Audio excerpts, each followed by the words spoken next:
back then we called ourselves Anishinaabe Ogitsida. Means you're fighting for the people, protectors of the people.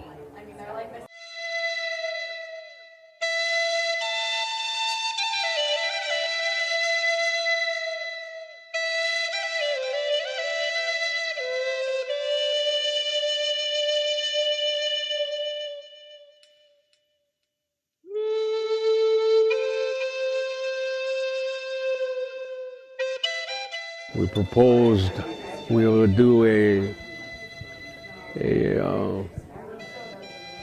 ceremonial.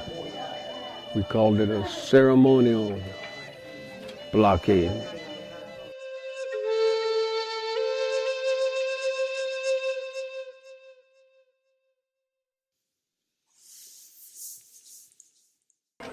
We had the drum right up on the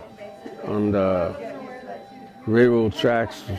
We had pipes up there, and we had staffs, offerings put out in the four directions. We had the sacred fire going, a spiritual movement that lasted 28 days with ceremonies every day.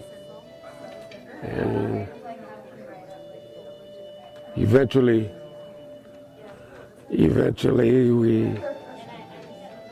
we left out there because we accomplished what we set out to do.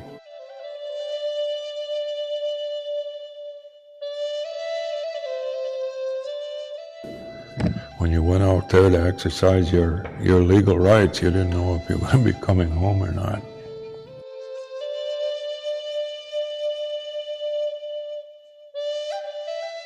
My son talked to me. He was working with tribal DNR at that time. He said, well, if we don't go out and exercise these rights, even though we've won them in court, we're going to lose them anyway.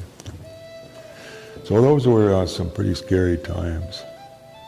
We always took we had elders and our sacred articles and so on. We caravanned to all of these different lakes for safety.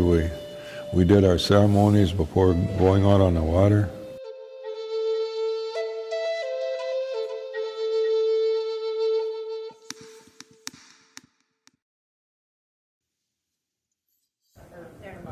We also blockaded a logging road, protecting some of our forests and animal habitat and fishing spawning areas. There was a logger who got a piece of land, signed a contract to cut this so many acres. We did is we set up a blockade because he broke his word.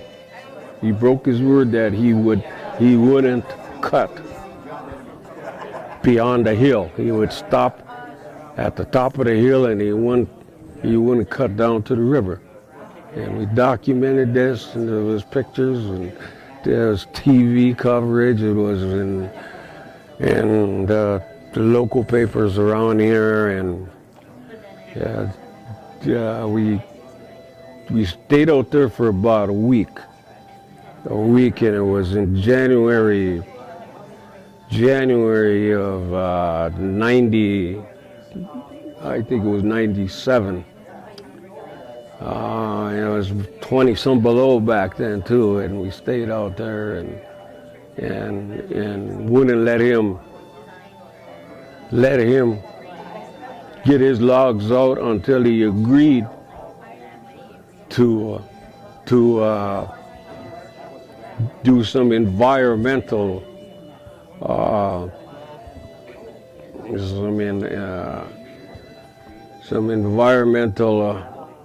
remediation.